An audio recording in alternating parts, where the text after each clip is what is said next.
اعوذ باللہ من الشیطان الرجیم بسم اللہ الرحمن الرحیم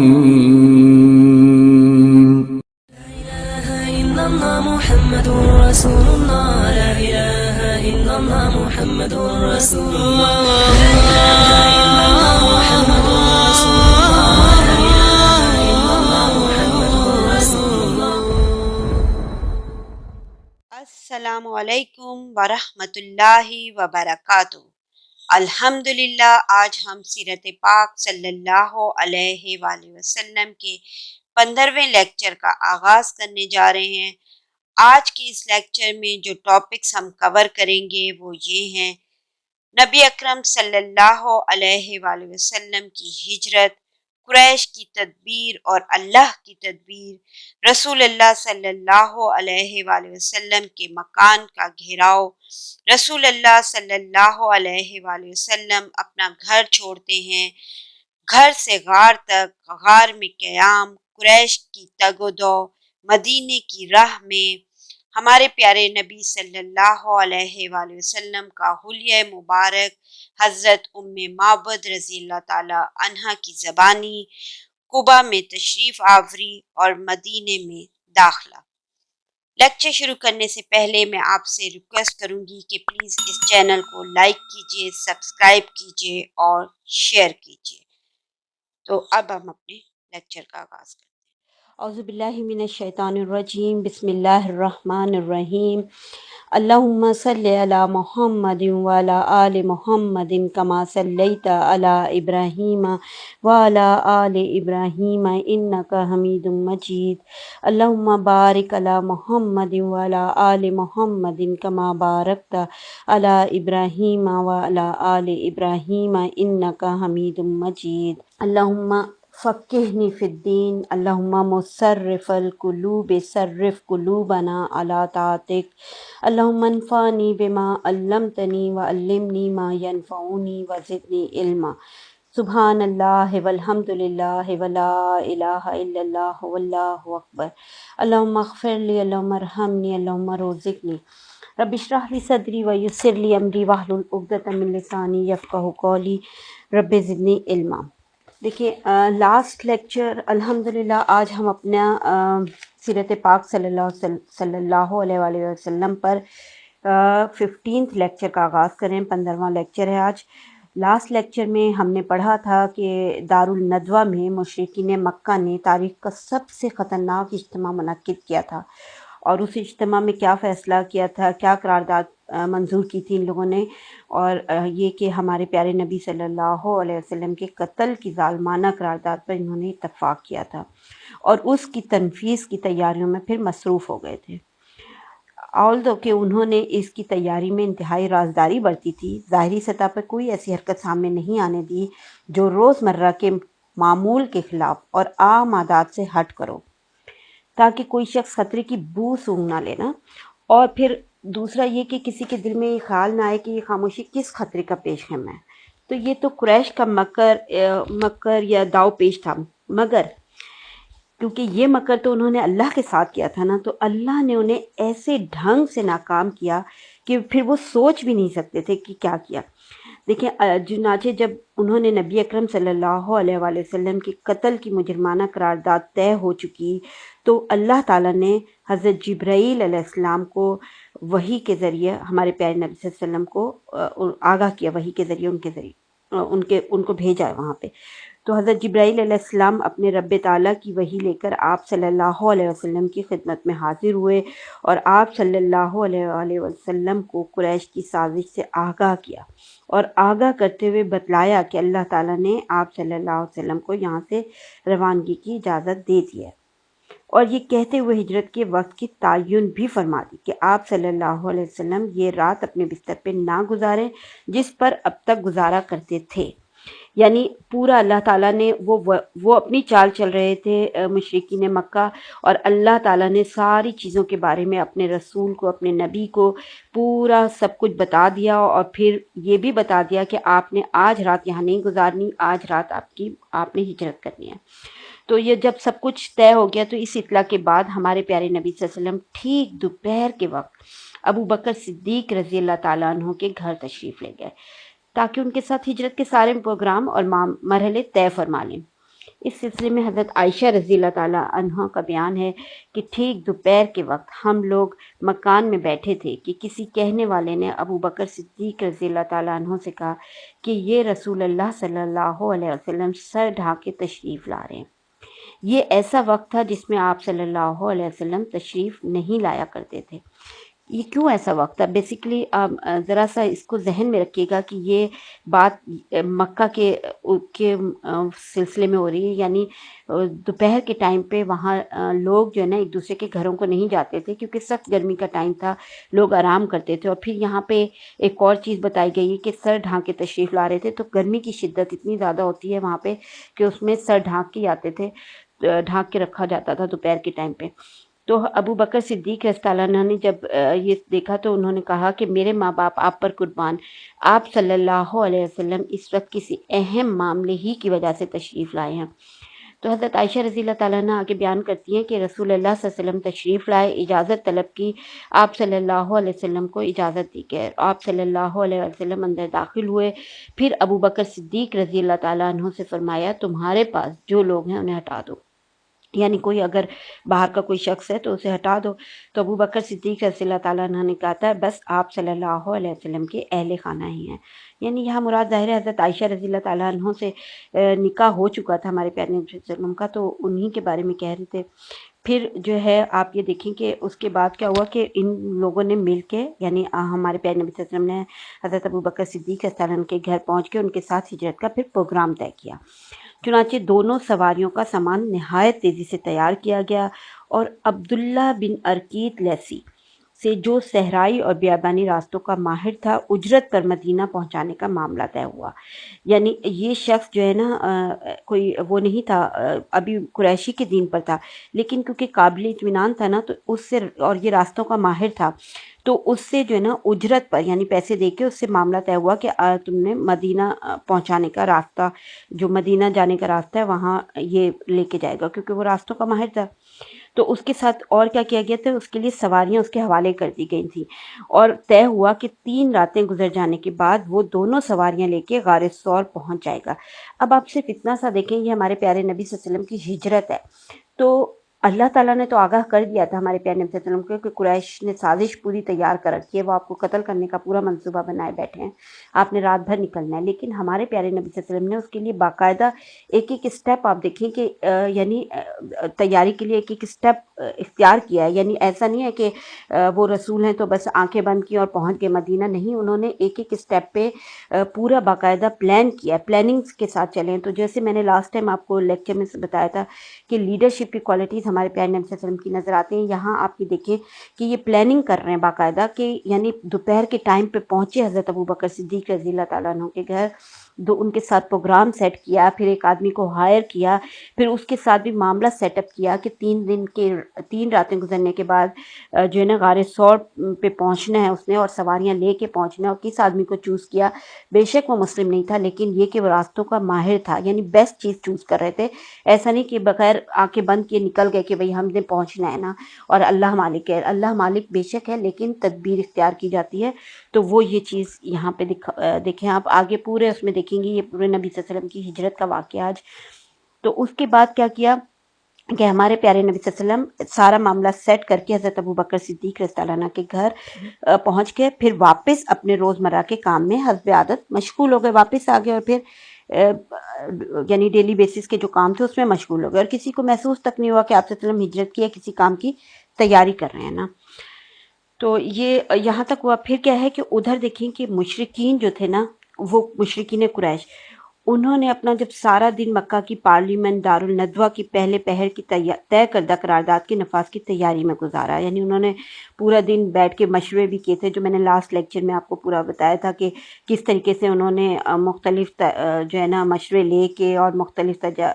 تجاویز پیش کی گئیں، اور کس تجاویز پہ انہوں نے باقاعدہ اقرار کیا اور اس کے نفاذ کی تیاری میں مشغول ہو گئے۔ یعنی ہمارے پیارے نبی صلی اللہ علیہ وسلم کے قتل کا پورا منصوبہ انہوں نے سیٹ کیا اور اس کے بعد اس کی تیاری میں مشغول ہو گئے۔ اب اس کے لیے جیسے لاسٹ ٹائم بتایا تھا انہوں نے مطلب سردار منتخب کیے تھے کہ جو یہ کام کریں گے نعوذ باللہ، تو ان سرداروں کے نام کیا تھے؟ ان میں ابو جہل بن ہشام، حکم بن عاص، عقبہ بن ابی معیط، نضر بن حارث، امیہ بن خلف، زمہ بن اسود، تیمہ بن عزی، ابو لہب، ابی بن خلف، نبیہ بن حجاج اور اس کا بھائی منبع بن حجاج۔ تو یہ 11 جو ہے نا سردار تھے جو منتخب ہوئے اس مقصد کے لیے۔ اور ادھر ہمارے پیارے نبی صلی اللہ علیہ وسلم کا دیکھیں معمول یہ تھا کہ آپ صلی اللہ علیہ وسلم شروع رات میں نا عشاء کی نماز کے بعد سو جاتے تھے، رات بھر نہیں جاگتے تھے، اور آدھی رات کے بعد گھر سے نکل کے مسجد حرام تشریف لاتے اور وہاں تہجد کی نماز ادا فرماتے تھے۔ تو اس رات آپ صلی اللہ علیہ وسلم کو کیونکہ وہی آ چکی تھی تو آپ صلی اللہ علیہ وسلم نے حضرت علی رضی اللہ تعالیٰ عنہ کو حکم دیا کہ وہ آپ صلی اللہ علیہ وسلم کے بستر پر سو جائیں اور آپ صلی اللہ علیہ وسلم کی سبز حضرمی چادر اوڑھ لیں۔ یہ آپ صلی اللہ علیہ وسلم کی یہی چادر آپ صلی اللہ علیہ وسلم اوڑھ کر سویا کرتے تھے۔ حضرمی چادر سے مراد یہ کہ حضرموت یعنی جنوبی یمن کی بنی ہوئی چادر تھی جو حضرمی کہلاتی ہے نا، تو وہ اوڑھ کے آپ سوتے تھے۔ تو آپ نے وہ چادر اپنے بستر پہ حضرت علی رضی اللہ تعالیٰ عنہ کو سلایا اور پھر ان کو کہا کہ یہ چادر اوڑھ کے سو جائیں، اور ساتھ انہیں یہ بھی بتایا کہ تمہیں ان کے ہاتھوں کوئی غضب نہیں پہنچے گی، یعنی وہ تمہیں نہیں قتل کریں گے۔ تو ادھر پھر جب رات تاریک ہو گئی نا، یعنی ہر طرف سناٹا چھا گیا اور تمام عام لوگ اپنی خوابگاہوں میں چلے جا چکے، یعنی سونے کے لیے چلے گئے۔ مذکورہ بالا افراد نے نا، یہ جو 11 افراد تھے، انہوں نے پھر خفیہ طور پہ ہمارے پیارے نبی صلی اللہ علیہ وسلم کے گھر کا رخ کیا اور گھیراؤ ڈالا اور دروازے پہ جمع ہو کر گھات میں بیٹھ گئے۔ وہ حضرت علی رضی اللہ تعالیٰ عنہ کو دیکھ کر سمجھ رہے تھے کہ آپ صلی اللہ علیہ وسلم سوئے ہوئے ہیں۔ یہ مکان ہمارے پیارے نبی صلی اللہ علیہ وسلم کا مکان آج کل کے ہمارے گھروں جیسا نہیں ہے جو اندر جو کچھ ہو رہا پتہ نہیں چلتا، سب کچھ بند ہے، لاک ہے، ساری چیزیں، دروازے۔ تو اس لیے انتظار کرنے لگے وہ لوگ کہ آپ اٹھیں اور باہر نکلیں، تو یہ لوگ یکایک آپ پر ٹوٹ پڑے اور مقررہ فیصلہ نافذ کرتے ہوئے آپ صلی اللہ علیہ وسلم کو نعوذ باللہ قتل کر دیں۔ یعنی ان کو تو پورا یقین تھا اس بات کا، ان لوگوں کو پورا وثوق اور پختہ یقین تھا کہ ان کی یہ ناپاک سازش کامیاب ہو کر رہے گی، کیونکہ وہ پورا گھیراؤ کیے بیٹھے ہوئے تھے اور انہیں نظر آ رہا تھا کہ ہمارے پیارے نبی صلی اللہ علیہ وسلم سوئے ہوئے ہیں بستر پہ، آلدو کہ وہاں حضرت علی رضی اللہ تعالیٰ عنہ سوئے ہوئے تھے، لیکن ان کو تو پورا یقین تھا کہ آج یہ قتل کر کے جائیں گے۔ یہاں تک کہ ابو جہل نے نا، یعنی یہ چیزیں جو ہے نا ان کے اتنا دماغ میں بیٹھا ہوتا کہ جو ابو جہل تھا نا، وہ بڑے متکبرانہ اور پرغرور انداز میں نا مذاق اور استہزاء کرتے ہوئے اپنی گھیرا ڈالنے والے ساتھیوں سے کہہ رہا تھا کہ دیکھیں،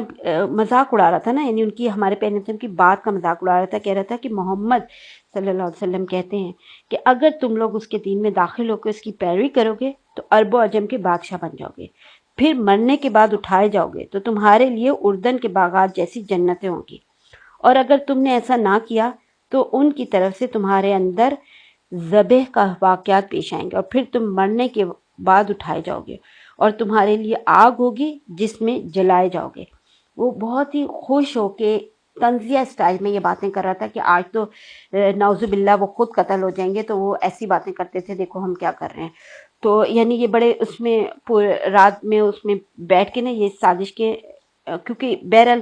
دیکھیے اس سازش کی نفاذ کے لیے نا آدھی رات کے بعد کا وقت مقرر تھا نا، تو اس لیے یہ لوگ جاگ کر نا رات گزار رہے تھے اور وقت مقررہ کے منتظر تھے۔ لیکن اللہ اپنے کام پر غالب ہے، اسی کے ہاتھ میں آسمانوں اور زمین کی بادشاہت ہے، وہ جو چاہتا ہے کرتا ہے، جسے بچانا چاہے کوئی اس کا بال بھی نہیں کر سکتا،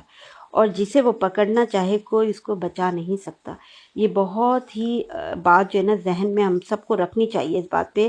کہ اللہ اپنے ہر کام پر غالب ہے، اس کے ہاتھ میں آسمان و زمین کے، جسے جو چاہتا ہے کرتا ہے، جسے بچانا چاہے کوئی اس کا بال بھی نہیں کر سکتا، اور جسے وہ پکڑنا چاہے اسے دنیا کی کوئی طاقت روک نہیں سکتی۔ چنانچہ اللہ تعالیٰ نے اس موقع پہ وہ کام کیا جو سورہ انفال آیت نمبر 30 میں رسول اللہ صلی اللہ علیہ وسلم کو مخاطب کرتے ہوئے اللہ تعالیٰ بیان فرماتے ہیں۔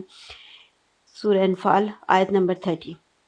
وہ موقع یاد کرو جب کفار تمہارے خلاف مکر کر رہے تھے تاکہ تمہیں قید کر دیں یا قتل کر دیں یا نکال باہر کریں، یہی فیصلہ کر رہے تھے نا وہ لوگ، اور وہ لوگ داؤ چل رہے تھے اور اللہ بھی داؤ چل رہا تھا، اور اللہ سب سے بہتر داؤ والا ہے۔ بہرحال لیکن قریش اپنے پلان کے نفاذ کی انتہائی تیاری کے باوجود فاش ناکامی سے دوچار ہوئے، کیونکہ ہمارے پیارے نبی صلی اللہ علیہ وسلم گھر سے باہر تشریف لائے اور مشرکین کی صفیں چیریں اور ایک مٹھی سنگریزوں والی مٹی لے کر ان کے سروں پر ڈالی۔ اللہ نے ان کی نگاہیں پکڑ لی اور وہ آپ صلی اللہ علیہ وسلم کو دیکھ نہ سکے، اور آپ صلی اللہ علیہ وسلم اس وقت یہ آیت تلاوت فرما رہے تھے، ہم نے ان کے آگے رکاوٹ کھڑی کر دی اور ان کے پیچھے رکاوٹ کھڑی کر دی، بس ہم نے انہیں ڈھانک لیا اور وہ دیکھ نہیں رہے تھے۔ یہ سورہ یاسین کی آیت نمبر 9 ہے۔ تو یہ تلاوت کرتے ہوئے ہمارے پیارے نبی صلی اللہ علیہ وسلم ان کے درمیان سے ان کے سروں پر مٹی ڈالتے ہوئے نکل گئے۔ اس موقع پر کوئی بھی مشرک باقی نہیں بچا تھا جس کے سر پر آپ صلی اللہ علیہ وسلم نے مٹی نہ ڈالی ہو۔ اس کے بعد آپ صلی اللہ علیہ وسلم ابو بکر رضی اللہ تعالیٰ عنہ کے گھر تشریف لے گئے۔ ٹھیک ہے، اچھا، ادھر جو محاصرین وقت کا انتظار کر رہے تھے، لیکن بہرحال ان کو اس سے ذرا پہلے انہیں ناکامی اور نامرادی کا علم ہو گیا تھا۔ ہوا یہ تھا کہ ان کے پاس ایک غیر متعلق شخص آیا اور انہیں آپ صلی اللہ علیہ وسلم کے دروازے پر دیکھ کر پوچھا کہ آپ لوگ کس چیز کا انتظار کر رہے ہیں؟ تو انہوں نے کہا کہ محمد کا صلی اللہ علیہ وسلم۔ تو اس نے کہا آپ لوگ ناکام و نامراد ہوئے، اللہ کی قسم محمد صلی اللہ علیہ وسلم تو آپ لوگوں کے پاس سے گزرے اور آپ کے سروں پر مٹی ڈالتے ہوئے اپنے کام کو گئے۔ تو انہوں نے کہا کہ واللہ ہم نے تو انہیں نہیں دیکھا۔ اس کے بعد اپنے سروں سے مٹی جھاڑتے ہوئے اٹھ بیٹھے، لیکن پھر دروازے کی دراز سے جھانک کر جب انہوں نے دیکھا تو حضرت علی رضی اللہ تعالیٰ عنہ نظر آئے، تو کہنے لگے کہ اللہ کی قسم یہ تو محمد سوئے پڑے ہیں صلی اللہ علیہ وسلم، تو ان کے اوپر ان کی چادر موجود ہے۔ چنانچہ یہ لوگ صبح تک وہیں ڈٹے رہے۔ یہ ہوتا ہے اللہ کا کرم۔ اور ادھر صبح ہوئی اور حضرت علی رضی اللہ تعالیٰ عنہ بستر سے اٹھے تو مشرکین کے پھر طوطے ہاتھوں کے اڑ گئے۔ یعنی جب انہوں نے حضرت علی رضی اللہ تعالیٰ عنہ کو بستر سے اٹھے اور انہوں نے دیکھا حضرت علی رضی اللہ تعالیٰ عنہ کو، تو تب ان کے ہاتھوں کے طوطے اڑ گئے نا۔ تو انہوں نے حضرت علی رضی اللہ عنہ سے پوچھا کہ رسول اللہ صلی اللہ علیہ وسلم کہاں ہیں؟ تو حضرت علی رضی اللہ تعالیٰ عنہ نے کہا مجھے نہیں معلوم۔ اچھا، اب یہاں دوسری طرف دیکھیں کہ جو ہے نا ہمارے پیارے نبی صلی اللہ علیہ وسلم یہ واقعہ یعنی جب نکلے تھے وہاں سے تو وہ 27 صفر 14 نبوت کی درمیانی رات ہمارے پیارے نبی صلی اللہ علیہ وسلم اپنے مکان سے نکل کر حضرت ابو بکر صدیق رضی اللہ تعالیٰ عنہ کے گھر تشریف لائے تھے۔ یہاں پہ میں ایک بات کلیئر کرتی ہوں، دیکھیں 27 صفر 14 نبوت، تو یہ جو سفر کا مہینہ نا، یہ مہینہ یعنی سفر کا مہینہ 14 سن نبوت کا اس وقت ہوگا جب سن کا آغاز محرم کے مہینے سے مانا جائے، اور اگر سن کی ابتدا اسی مہینے سے کریں جس میں آپ صلی اللہ علیہ وسلم کو نبوت سے مشرف کیا گیا، تو سفر کا یہ مہینہ قطعی طور پہ 13واں سن نبوت کا ہوگا۔ تو عام اہل سیر نے کہیں پہلا حساب اختیار کیا ہے، کہیں دوسرا، لیکن اس بک کے رائٹر نے نا مہینے کا آغاز محرم سے مانا ہے، اس لیے وہ 14 نبوت لکھ رہے ہیں یہاں پہ نا کہ 27 صفر 14 نبوت کی درمیانی رات ہمارے پیارے نبی صلی اللہ علیہ وسلم اپنے مکان سے نکل کر اپنے ساتھی یعنی حضرت ابو بکر صدیق رضی اللہ تعالیٰ عنہ کے گھر تشریف لائے تھے۔ پھر ان کے گھر جب پہنچے آدھی رات میں، رات کے اس پہر میں، تو آپ صلی اللہ علیہ وسلم اور حضرت ابو بکر صدیق رضی اللہ عنہ کے گھر کے پچھلے یعنی وہاں سے پیچھے کی طرف جو نا ایک کھڑکی سے نکل کے دونوں حضرات باہر کی راہ لی تھی ان دونوں نے نا، تاکہ مکہ سے جلد از جلد نا طلوع فجر سے پہلے پہلے باہر نکل جائے نا، کیونکہ ہمارے پیارے نبی صلی اللہ علیہ وسلم کو تو معلوم تھا کہ قریش پوری جان فشانی سے آپ کی تلاش میں لگ جائیں گے، اور جس راستے پر پہلے ان کی نظر اٹھے گی نا وہ مدینہ کا کاروانی راستہ ہوگا جو شمال کے رخ پر جاتا ہے، اس لیے آپ صلی اللہ علیہ وسلم نے وہ راستہ اختیار کیا جو اس کے بالکل الٹ تھا، یعنی یمن جانے والا راستہ جو مکہ کے جنوب میں واقع ہے۔ اب یہاں اگر آپ کو یاد ہو جو پہلا دوسرے لیکچر میں میں نے آپ کو میپ سینڈ کیا تھا، اس میں آپ دیکھا تھا ہم نے کہ مکہ سے مدینہ کا راستہ نا شمال کی جانب ہے، یعنی اوپر کی طرف جاتا ہے، اور جو جنوب کی سائڈ پہ نیچے کی سائڈ پہ وہ یمن کا راستہ تھا۔ تو ہمارے پیارے نبی صلی اللہ علیہ وسلم نے اب یہاں دوسرا دیکھیں، یہ پلاننگ ہے نا، دوسرا کیا راستہ اختیار کیا، یعنی نیچے کی سائڈ پہ گئے، پہلے الٹا راستہ اختیار کیا، یعنی سیدھا نکل سکتے تھے لیکن ان راستہ تدبیر اختیار کی ہے نا یہ کہ واپس ہوئے، لمبا راستہ بھی ہو گیا جبکہ، لیکن یمن جانے والے راستے پہ کوئی 5 میل کا فاصلہ طے کیا۔ تو آپ صلی اللہ علیہ وسلم نے اس راستے پہ کوئی 5 میل کا فاصلہ طے کیا اور اس پہاڑ کے دامن میں پہنچے جو سور کے نام سے معروف ہے۔ یہ سور کا جو راستہ ہے نا، یہ نہایت بلند، پرپیچ اور مشکل چڑھائی والا پہاڑ ہے یہ سور۔ یہاں پتھر بھی بکثرت ہیں جن سے ہمارے پیارے نبی صلی اللہ علیہ وسلم کے دونوں پاؤں زخمی بھی ہو گئے تھے، اور کہا جاتا ہے کہ آپ صلی اللہ علیہ وسلم نشان قدم چھپانے کے لیے پنجوں کے بل چل رہے تھے، اس لیے آپ صلی اللہ علیہ وسلم کے پاؤں زخمی ہو گئے تھے۔ بہرحال وجہ جو بھی رہی ہو نا، حضرت ابو بکر صدیق رضی اللہ تعالیٰ عنہ نے پہاڑ کے دامن میں پہنچ کر آپ صلی اللہ علیہ وسلم کو اٹھا لیا تھا اور دوڑتے ہوئے پہاڑ کی چوٹی پر اس غار کے پاس جا پہنچے تھے جو تاریخ میں غار ثور کے نام سے معروف ہے نا۔ اب غار کے پاس جو ہے نا پہنچ کر ابو بکر صدیق رضی اللہ عنہ نے کیا کیا تھا؟ حضرت ابو بکر صدیق رضی اللہ تعالیٰ عنہ نے کہا ابھی آپ اس میں داخل نہ ہو، یعنی ہمارے پیارے نبی صلی اللہ علیہ وسلم کو منع کیا، پہلے میں داخل ہو کر دیکھ لیتا ہوں، اگر اس میں کوئی چیز ہوئی تو آپ صلی اللہ علیہ وسلم کے بجائے مجھے اس حساب کا پیش آئے گا۔ یہ تھے ہمارے پیارے نبی صلی اللہ علیہ وسلم کے ساتھی، غار ثور کے ساتھی، بلکہ آپ صلی اللہ علیہ وسلم کے جسے کہتے ہیں یعنی دوست تھے، جگری دوست تھے، جنہوں نے ہر موقع پہ آپ صلی اللہ علیہ وسلم کا ساتھ دیا اور کتنا پیار کرتے تھے۔ تو چنانچہ حضرت ابو بکر صدیق رضی اللہ تعالیٰ عنہ اندر گئے اور غار کو صاف کیا۔ ایک جانب نا چند سوراخ تھے، انہیں اپنا تہبند باندھ کر پھاڑ کر بند کر دیا، لیکن 2 سوراخ نا پھر بھی باقی بچے رہے نا، ایک سیکنڈ، یس، 2 سوراخ پھر بھی باقی بچے رہے۔ تو حضرت ابو بکر صدیق رضی اللہ تعالیٰ عنہ نے ان دونوں میں نا اپنے پاؤں ڈال دیے، پھر رسول اللہ صلی اللہ علیہ وسلم سے عرض کی کہ اب اندر تشریف لے آئے نا۔ تو ہمارے پیارے نبی صلی اللہ علیہ وسلم اندر تشریف لے گئے اور پھر وہاں پہ حضرت ابو بکر صدیق رضی اللہ تعالیٰ عنہ کے آغوش میں سر رکھ کر سو گئے، تھک گئے تھے ظاہر ہے، تو وہ ان کے گود میں سر رکھ کے سو گئے تھے۔ ادھر ابو بکر صدیق رضی اللہ تعالیٰ عنہ نے کیونکہ اپنے 2 پاؤں سوراخوں میں رکھے ہوئے تھے تو کسی چیز نے نا اس کو ڈس لیا ان کو نا، لیکن اس ڈر سے ہلے بھی نہیں کہ رسول صلی اللہ علیہ وسلم جاگ نہ جائیں، لیکن ظاہر ہے کسی چیز نے ڈسا تھا، شدت تھی اور تکلیف کی شدت سے ہلے نہیں، لیکن یہ کہ اور نہ ہی آواز کوئی نکالی، لیکن ان کے آنسو جو تھے نا رسول اللہ صلی اللہ علیہ وسلم کے چہرے پہ ٹپک پڑے، کیونکہ آپ صلی اللہ علیہ وسلم ان کے آغوش میں سر رکھ کے سو رہے تھے نا، تو آپ صلی اللہ علیہ وسلم کی آنکھ کھل گئی اس سے نا۔ تو آپ صلی اللہ علیہ وسلم نے فرمایا ابو بکر تمہیں کیا ہوا ہے نا؟ تو عرض کی کہ میرے ماں باپ آپ صلی اللہ علیہ وسلم پر قربان مجھے کسی چیز نے ڈس لیا ہے نا۔ تو اس پر ہمارے پیارے نبی صلی اللہ علیہ وسلم نے اپنا لعاب دہن لگا دیا تھا اور پھر تکلیف چاہتی رہی تھی نا۔ اب یہاں پہ یعنی غار ثور میں نا ان دونوں حضرات نے نا 3 راتیں یعنی جمعہ، ہفتہ، اتوار، یہ 3 کی راتیں جو نا غار میں چھپ کر گزاری تھیں، اور اس دوران ابو بکر صدیق رضی اللہ تعالیٰ عنہ کے صاحبزادے عبداللہ بھی یہیں رات گزارتے تھے۔ اب عبداللہ کیسے یہاں رات گزارتے تھے؟ جبکہ میں نے بتایا ابھی کہ جب نکلے تھے تو ہمارے پیارے نبی صلی اللہ علیہ وسلم اور حضرت ابو بکر صدیق رضی اللہ تعالیٰ عنہ وہاں سے نکلے تھے اور یہاں تک پہنچے تھے، تو عبداللہ یہاں کیسے رات گزارتے تھے؟ تو اس کا بارے میں بتاتی ہوں۔ دیکھیں، حضرت عائشہ رضی اللہ تعالیٰ عنہ کا بیان ہے کہ وہ گہری سوجھ بوجھ کے مالک سخن فہم نوجوان تھے، سحر کی تاریکی میں ان دونوں حضرات کے پاس سے چلے جاتے اور مکہ میں قریش کے ساتھ یوں صبح کرتے گویا انہوں نے یہی رات گزاری ہے، پھر آپ دونوں کے خلاف سازش کی جو کوئی بات سنتے اسے اچھی طرح یاد کر لیتے اور جب تاریکی گہری ہو جاتی تو اس کی خبر لے کے غار میں پہنچ جاتے۔ یعنی یہاں پہ آپ دیکھیں کہ نہ صرف حضرت ابو بکر صدیق رضی اللہ تعالیٰ عنہ بلکہ ان کے فیملی ممبرز یعنی ان کے بیٹے حضرت عبداللہ رضی اللہ تعالیٰ عنہ وہ کیا کرتے تھے کہ یعنی رات تاریکی ہو جاتی تھی، رات گہری ہو جاتی تھی تو پھر غار میں پہنچتے تھے، وہاں پر آتے تھے اور صبح ہونے سے پہلے وہاں سے نکل جاتے تھے اور پوری مکہ کی خبریں لے کر آتے تھے۔ اور صرف یہی نہیں بلکہ ابو بکر صدیق رضی اللہ تعالیٰ عنہ کے غلام عامر بن فہیرہ بکریاں چراتے رہتے اور جب رات کا ایک حصہ گزر جاتا بکریاں لے کے ان کے پاس پہنچ جاتے۔ اس طرح دونوں حضرات رات کو آسودہ ہو کر دودھ پی لیتے،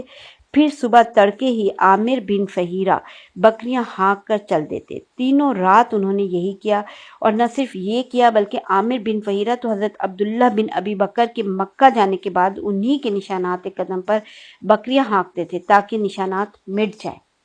یہ تھی سپورٹ، ٹھیک ہے، یہ اللہ کی طرف سے سپورٹ تھی ہمارے پیارے نبی صلی اللہ علیہ وسلم کو۔ اب ادھر ذرا سا قریش کا حال بتاتی ہوں۔ دیکھیں، ادھر قریش کا یہ حال تھا کہ جب منصوبہ قتل کی رات گزر گئی اور صبح انہیں یقینی طور پہ معلوم ہو گیا کہ رسول اللہ صلی اللہ علیہ وسلم ان کے ہاتھ سے نکل چکے ہیں، تو ان پر تو گویا جنون طاری ہو گیا نا، اور انہوں نے سب سے پہلے اپنا غصہ حضرت علی رضی اللہ تعالیٰ عنہ پر اتارا، آپ کو گھسیٹ کر خانہ کعبہ لے گئے اور ایک گھڑی زیر حراست بھی رکھا کہ ممکن ہے ان دونوں کی خبر لگ جائے، لیکن جب حضرت علی رضی اللہ تعالیٰ عنہ سے کچھ حاصل نہ ہوا تو ابو بکر صدیق رضی اللہ تعالیٰ عنہ کے گھر آئے اور پھر ان کے گھر آ کے دروازہ کھٹکھٹایا۔ وہاں حضرت اسما بنت ابی بکر یعنی حضرت ابو بکر صدیق رضی اللہ عنہ کی بیٹی، اور یہ حضرت عائشہ رضی اللہ تعالیٰ عنہ سے بڑی ہے نا، سے وہاں انہوں نے دروازہ کھولا ہوگا، برآمد ہوئی یعنی انہوں نے دروازہ کھولا تو ان سے پوچھا تمہارے ابا کہاں ہیں؟ تو انہوں نے کہا کہ واللہ مجھے نہیں معلوم کہ میرے ابا کہاں ہیں۔ تو اس پر جو بدتمیز ابو جہل تھا نا، اس نے اس زور سے ہاتھ اٹھا کر ان کے رخسار پر تھپڑ مارا کہ ان کے کان کی بالی گر گئی تھی نا۔ اس کے بعد قریش نے نا بس نہیں کیا کہ ٹھیک ہے نہیں ہے، چلے گئے دونوں حضرات، انہیں یہ بھی یقین تھا کہ حضرت ابو بکر نکل گئے ان کے ساتھ جو ہے نا، تو لیکن اس پہ انہوں نے اکتفا نہیں کیا کہ چھوڑ دیا خاموش ہو کے بیٹھ گئے، بلکہ قریش نے فوری طور پہ ایک ہنگامی اجلاس طلب کیا اور یہ طے کیا کہ ان دونوں کو گرفتار کرنے کے لیے تمام ممکنہ وسائل کام میں لائے جائیں۔ چنانچہ مکہ سے نکلنے والے تمام راستوں پر خواہ کسی بھی سمت جا رہا ہو، نہایت کڑا مسلح پہرا بٹھا دیا گیا، یعنی تمام راستوں پہ پہرا بٹھا دیا گیا کہ مکہ سے باہر نہ نکل سکیں۔ اور صرف یہی نہیں کیا کہ مکہ سے باہر نہ نکل سکیں، بلکہ اس کے علاوہ اور کیا کیا کہ انہوں نے یہ اعلان بھی کیا کہ جو کوئی رسول اللہ صلی اللہ علیہ وسلم اور ابو بکر صدیق رضی اللہ تعالیٰ عنہ کو یا ان میں سے کسی ایک کو بھی زندہ یا مردہ حاضر کرے گا، اسے ہر ایک کے بدلے 100 اونٹوں کا گرا قدر انعام دیا جائے گا۔ یہ دیت کی رقم ہے نا، 100 اونٹ۔ تو اتنا بڑا انعام کے لالچ میں نا، اس کے لالچ میں نتیجہ کیا ہوا؟ اس کے نتیجے میں سوار، پیادے، نشانات قدم کے ماہر کھوجی نہایت سرگرمی سے تلاش میں لگے اور پہاڑوں، وادیوں، نشیب و فرات میں ہر طرف بکھر گئے۔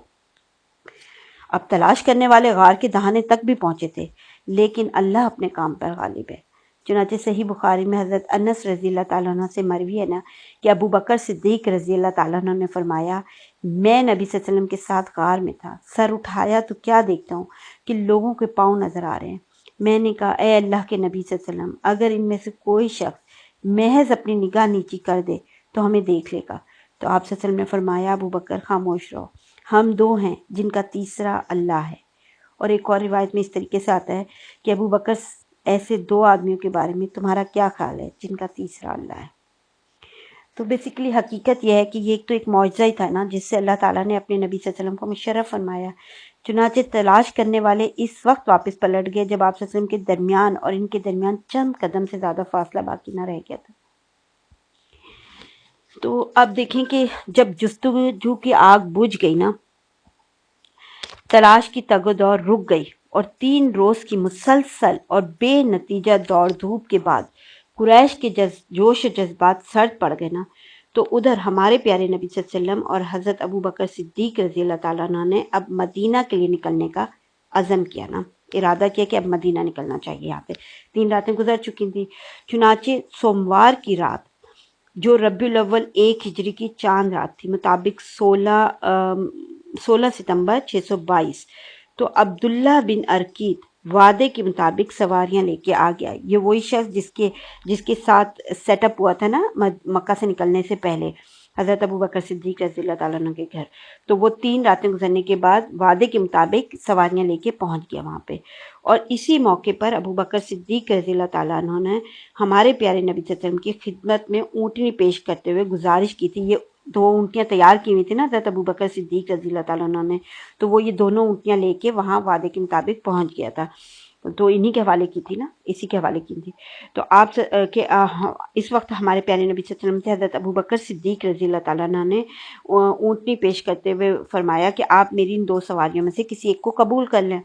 تو آپ صلی اللہ علیہ وسلم نے فرمایا تھا قیمتاً، یعنی مفت میں نہیں لے لی تھی وہ اونٹنی، اس پہ بھی قیمت ادا کی تھی۔ دوستی ایک طرف ہے، لیکن دوستی کو اتنا نہیں وہ کیا جاتا جیسے ہمارے یہاں کے دوست ہے تو کیا ہوا اس کی ہر چیز ہماری ہے، نہیں، دوست کی اور آپ کی اس میں رکھنا چاہیے ایک لیول۔ تو ہمارے پیارے نبی صلی اللہ علیہ وسلم نے یہاں قیمت ادا کی تھی ان اونٹنیوں کی۔ ادھر اسما بنت ابی بکر رضی اللہ تعالیٰ عنہ بھی زیادہ سفر لے کے آئے۔ یہ دیکھیں، یہ حضرت ابو بکر صدیق رضی اللہ عنہ کی بیٹی، یعنی حضرت ابو بکر صدیق رضی اللہ تعالیٰ عنہ کا خود ان کے خاندان والے سارے، وہ کیا ہے، حضرت اسما بنت ابی بکر زیادہ سفر لے کے آئیں، سامان لے کے آئیں۔ ظاہر ہے اب لمبا سفر طے کرنا ہے انہیں مکہ سے، اب یہاں سے نکل کے غار ثور سے نکل کے اب مدینہ جانا ہے، لیکن وہ سامان تو لے کے آئیں، کھانے پینے کا سامان لے کے آئی ہوں گی، لیکن مگر اس میں لٹکانے والا بندھن لگانا بھول گئی۔